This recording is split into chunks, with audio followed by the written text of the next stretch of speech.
Daur ulang sampah digital dari kantormu secara legal dan selektif untuk bisa bekerja jadi rupiah.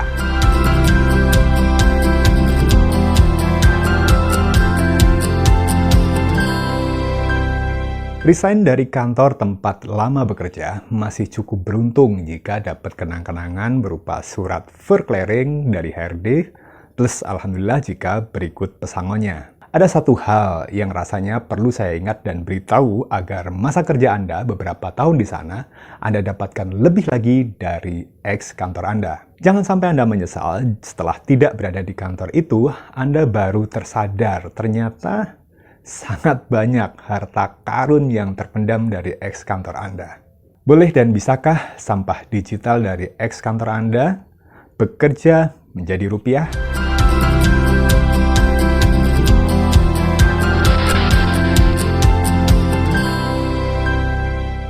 Hai semuanya, kembali saya Priyo Harsono ingin berbagi dengan Anda mengetahui lebih awal 138 problem dan solvingnya untuk Anda khususnya mahasiswa dan junior arsitek yang bercita-cita ingin jadi arsitek beneran. Jangan lupa untuk subscribe, like, dan komen, dan aktifkan tanda lonceng agar saya makin bersemangat bikin konten dan channel ini bisa sama-sama berkembang dengan bisnis Anda.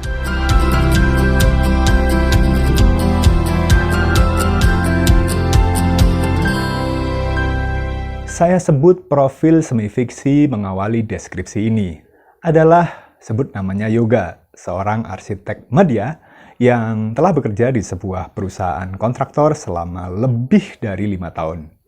Minimal tentu 8 jam sehari, Yoga membelanjakan waktu berada dan bekerja di kantor atau tempat toko fisik atau proyek lapangan. 8 jam jika dikalikan dengan masa kerja, misalkan 2 tahun, Anda bisa hitung sendiri berapa jam. Yoga yang juga memiliki aktivitas lain di luar kantor, dia dapat orderan desain yang masih mungkin dikerjakan di hari Sabtu atau Minggu. Tapi dia berusaha order desain itu tidak sampai diketahui oleh rekan yang lain, bahkan atasan di kantornya, alias semi dirahasiakan.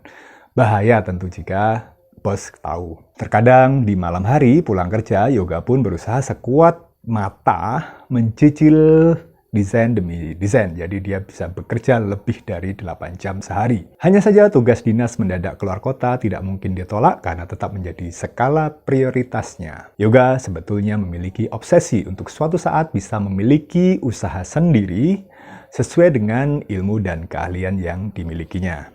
Hanya saja, dengan order yang belum berkelanjutan atau kontinu, keterbatasan modal dan lain-lain masih membuatnya takut-takut dan ragu untuk bersegera membuat usaha sendiri semacam biro arsitek.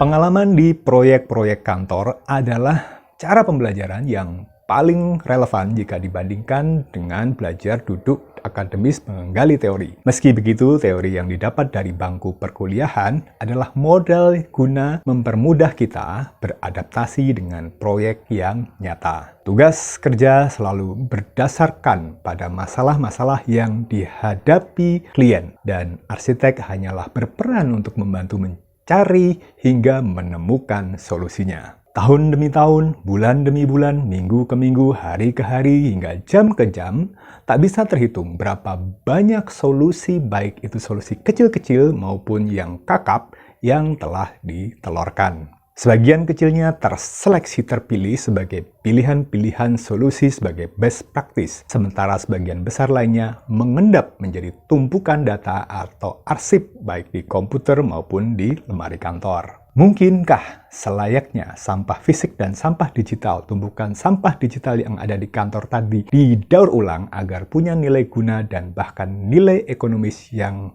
meningkat?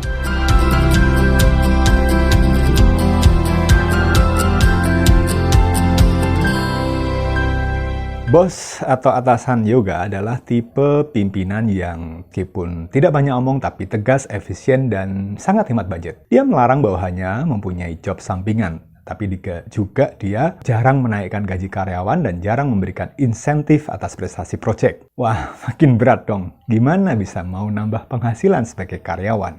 Cobalah negosiasikan kerjasama dengan perusahaan atau melewati pembicaraan dengan bos. Jika Anda adalah arsitek muda yang kompeten, Anda coba ukur posisi power Anda pada bos. Persiapkanlah benefit dan risiko kerugian bagi kantormu sebagai bentuk kesiapanmu juga atas kemungkinan ditolak oleh si bos. Misalkan, benefit ke perusahaan berupa membantu branding atau marketing dari perusahaan lewat proses mendaur ulang atau mengolah lagi sampah-sampah digital, atau dengan menawarkan berbagi hasil pendapatan dengan kantor Anda. Jika bos Anda masih khawatir dengan kebocoran data perusahaan dan bisa mungkin menganggap gagasan Anda adalah gagasan yang konyol, antisipasi risikonya dengan meminta orang kepercayaan si bos sebagai pihak yang berwenang untuk menyaring atau mengkurasi sampah digital mana yang boleh dan mana yang tidak untuk di-share keluar perusahaan. Dengan cara ini, mendaur ulang sampah digital bisa dilakukan secara legal dan selektif.